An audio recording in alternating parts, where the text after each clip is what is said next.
Has anybody figured out what's going on yet? The truth is going on. And the truth has set you free. The famous quote from John, it says, "You will know the truth, and the truth will set you free."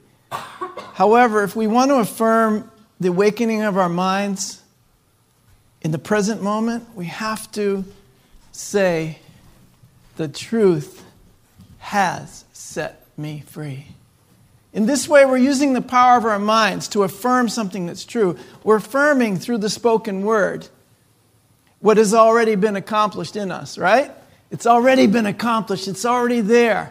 We're affirming it. Even though we may not be able to see it with our conscious mind, we're affirming something that's already true. We're bringing our hearts and minds into the alignment with the eternal truth that dwells within us. And then it can work through us and finally be demonstrated as us. But we have to affirm it. First thing is to affirm it. Anyone who's had an honest experience of truth can honestly say with calm assurance that they are completely unlimited, unfettered, and free. And what kind of truth am I talking about? I'm talking about absolute truth. Because relative truth is only relative to what you think is true. So there is no relative truth in essence. It all has to come down to what is truth in the absolute. So from the Revealing Word, I'd like to read a little bit of the unity definition of truth. Oh, these letters are too small. Some glasses.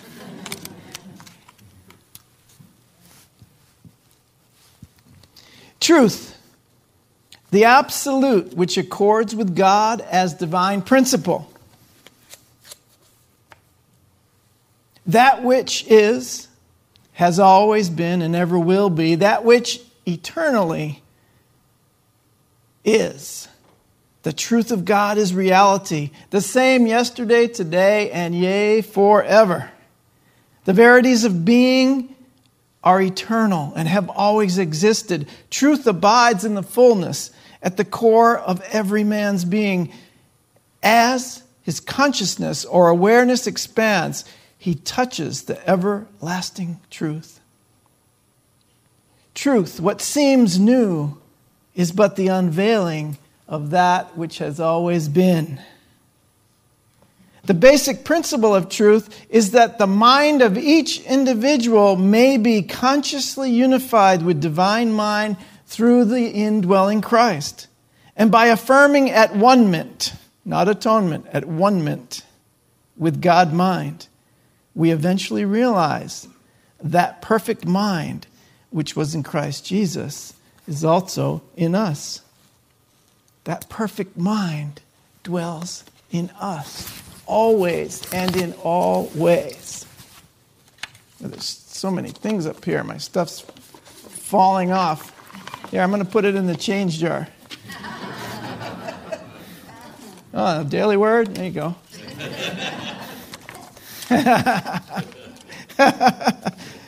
Oh, I'm done with that page.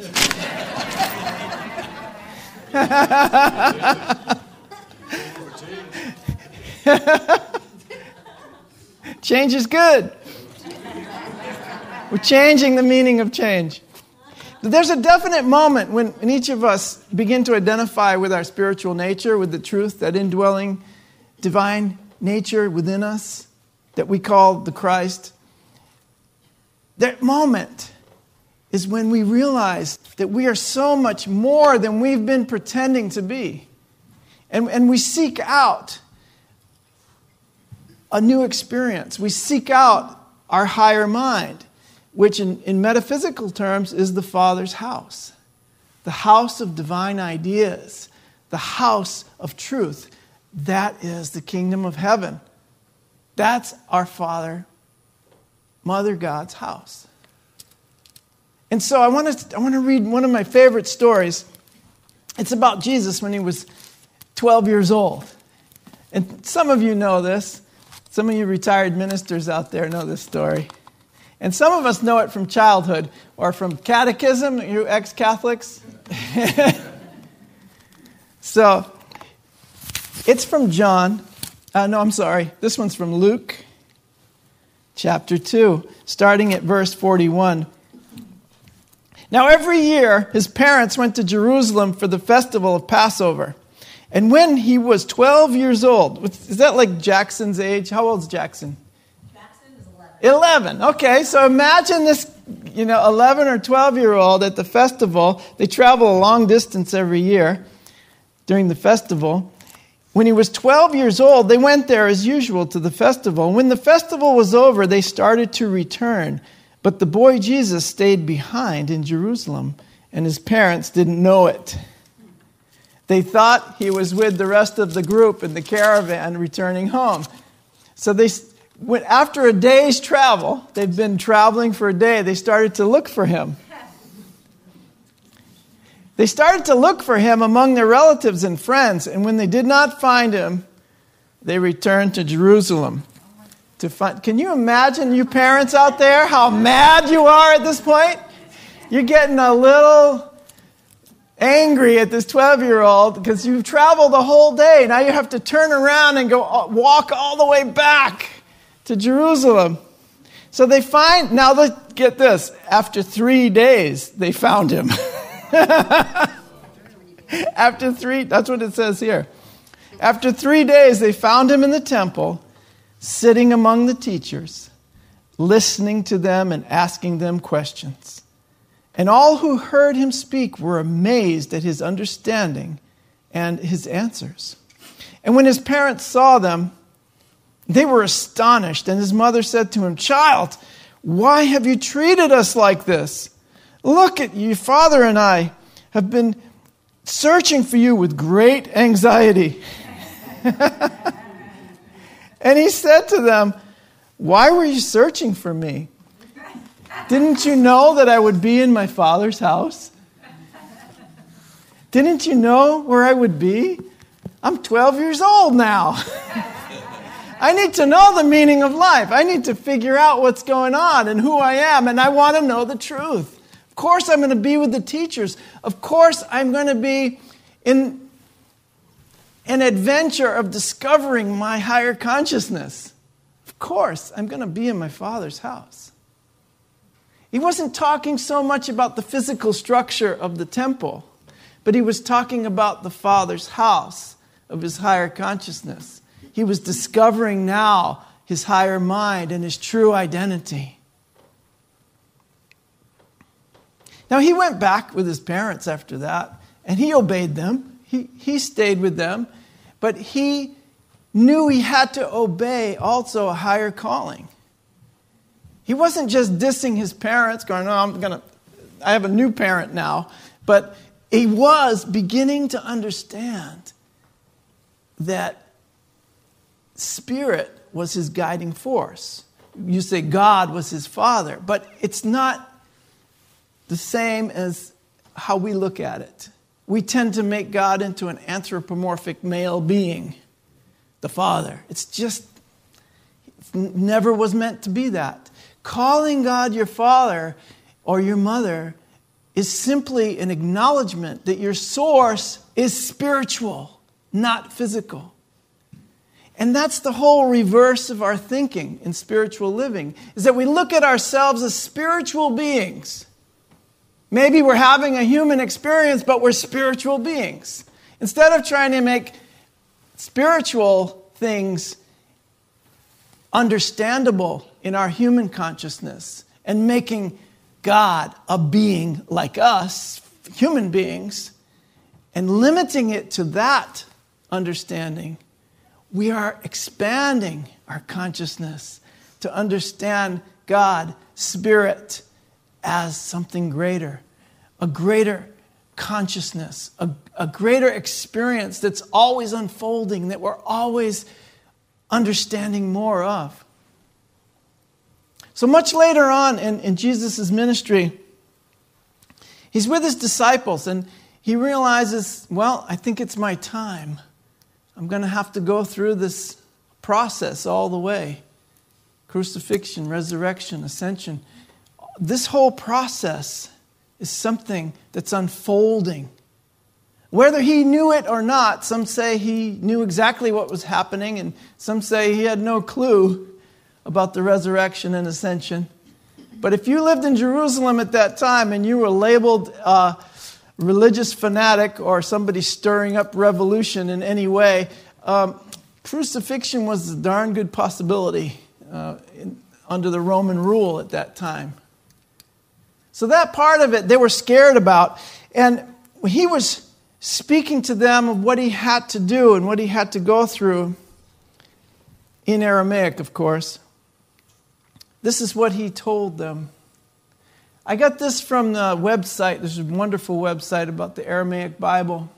So I asked Charlie, and thank you so much, Charlie, for putting these slides together with the Aramaic words on top. And then underneath, because that's the language that they spoke. The Bible was translated from Greek and Hebrew. So they had to take the Greek back to the Aramaic to get this essence of what Jesus was saying. It's very similar, but why I love it is it creates a lot of energy for me because I feel like he's talking directly to me. And I really like that. It makes it personal. So as he's telling him about his process, they're really troubled. I mean, can you imagine? They are really worried. This guy, crucifixion's not a fun event. And they want to protect him from that. And so they're saying, come on, you can't be going through, this isn't possible. You can't go through this. Stay away from those guys. Can't we just do this in secret? And he's like, no, don't let your heart be troubled.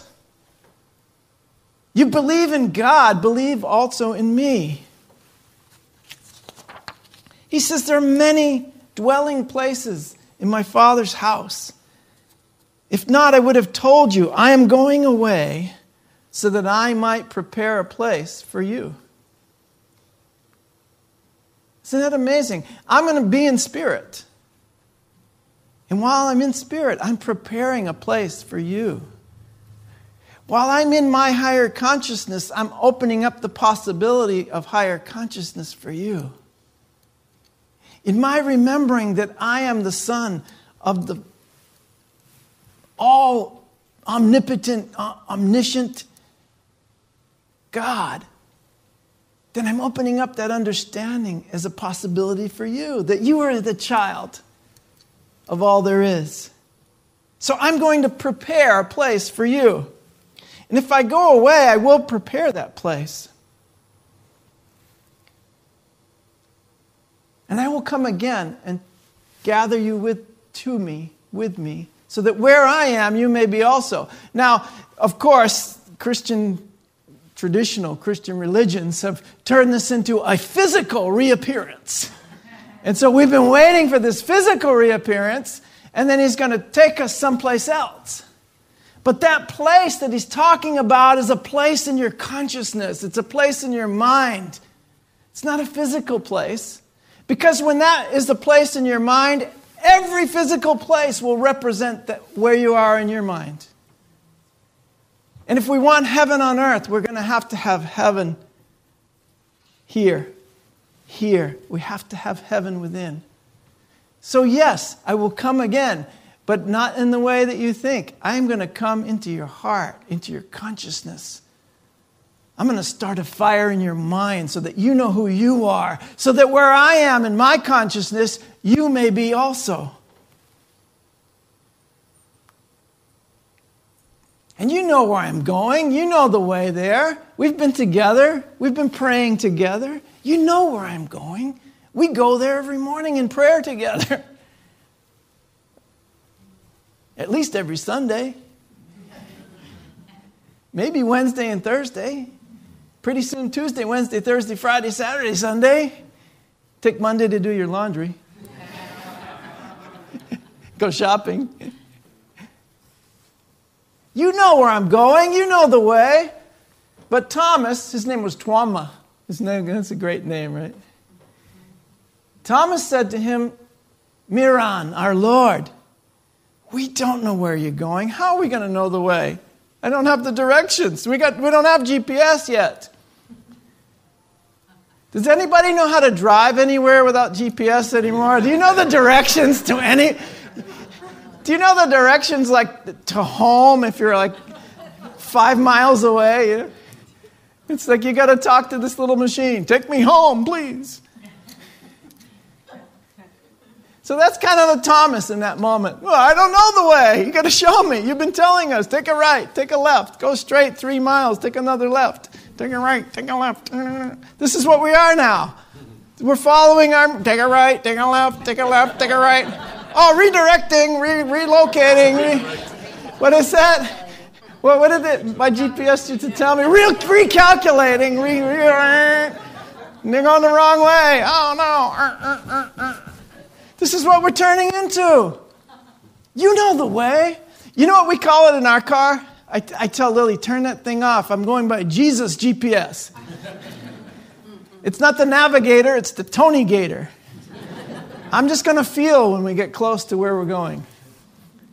I do, too. It's amazing. It's amazing how many times we get lost. No.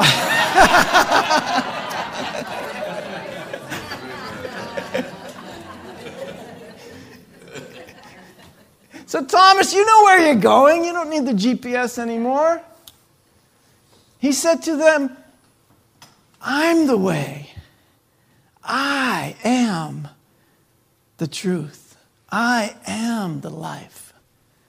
And no one comes to the Father except through me. Now, he's not speaking from the personality Jesus at this point, is he? He's speaking from the Christ within. The I am within you. I am is the way. I am is the truth. I am within you is the life. Were we doing a Bob Marley song earlier? What's that, Bob Marley? They say in the Rastafarian religion, I in I, which means the I am in I. So I and I is when he's talking from his spirit. So I can imagine what that sounded like in Aramaic. I am the way, I am the truth, I am the life. That same I am is in you, and you know that, and you can follow that.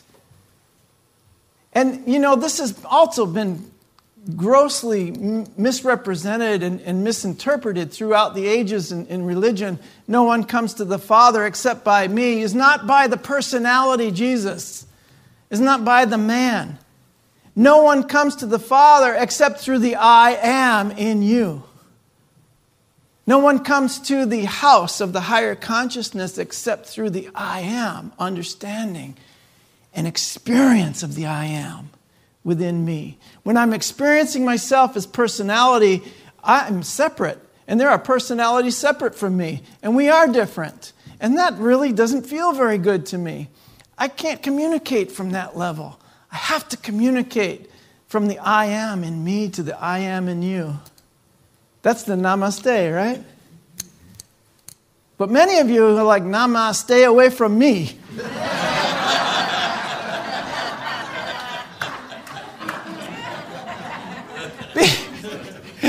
Because you don't like people who don't look like you, who don't pray like you, who don't love like you.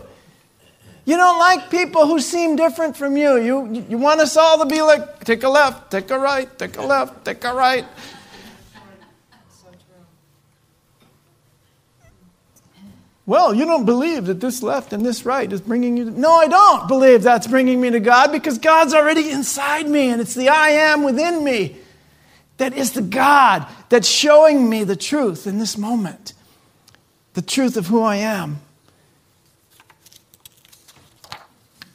So here's another really cool thing. He's going to bring the I am into this human experience by saying, if you have known me, who I am truly, you will have also known the source of your being or the Father.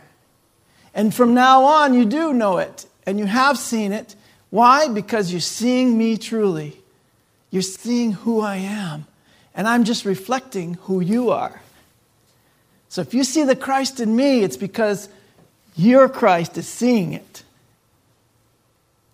You know, Lily always reminds me and reminds us Thursday nights in A Course in Miracles that I can only judge another ego through my ego. If I'm judging your personality, it's through my personality. But if I'm starting to see the Christ in you, the light in you, I'm seeing it from the Christ and the light in me. Isn't that exciting? When I'm starting to really be able to love my enemies as myself, wow, that is extraordinary. And that's a miracle. And that will never come from our ego personality. It will always come from the I am within you. So another guy who always liked to challenge Jesus was Philip. And he said to him, Lord, show us the Father. Just show it to me right now. He just said, come on. You haven't seen it? I've been with you all this time. So Yeshua says to him, I've been with you all this time, Philip. Come on, whoever sees me has seen Abba, the Father. So how can you say, show me the Father? Remember in Luke 17, there's a famous scripture. He says, when he's asked, when will the kingdom of heaven come? He says, the kingdom of heaven cannot come through observation. You're not going to observe it from your human standpoint. You keep trying to understand it that way. You can't do it. It's not over here. It's not over there. For the kingdom of heaven is within you. That's where you're going to find it. It was a really perfect plan. It was placed in the last spot that we were going to look. Absolutely. So he said, don't you believe that I am in the Father and the Father is in me? The words that I speak, I don't speak from my own soul. Now this is really, really deep. I don't speak these words from my own soul, but rather Abi, the Father that dwells in me. He's doing all the works. And what I love is that later on in John, he says, if you believe me and you follow these teachings, greater works than I have done will you do, because I'm going to the Father. I'm going to Spirit, and I'm going to hold a place for you. And that's an amazing idea, that no one ever leaves you. No one ever leaves your consciousness. You know, when someone makes their transition, and they've been with you in life, they're going to hold that space for you to come into a greater awareness of your spiritual nature. They're going to hold that space of love open for you. Not when you get to the other side, but in realization, there really are no sides. There's one consciousness, there's one life, there's one universe, there's one reality, and you're in it right now, my friends. It's not something that happens after death. It's something that is right now. That's the most amazing part of all of this. And the truth, my friends, is that you are in that source right now. That source is working through you right now. And that source can be demonstrated as you anytime you so choose. That I am in the Father. The Father is in me. And you are in everyone, as everyone is in you. We truly are one. And I think it's up to us to start acting like it. Act like you have found the truth, and the truth has set you free. Because, indeed, it already has. And you're looking wonderful. You're looking brighter every day to me. I really, really love being here with you all. And just happy every day. Be a blessing.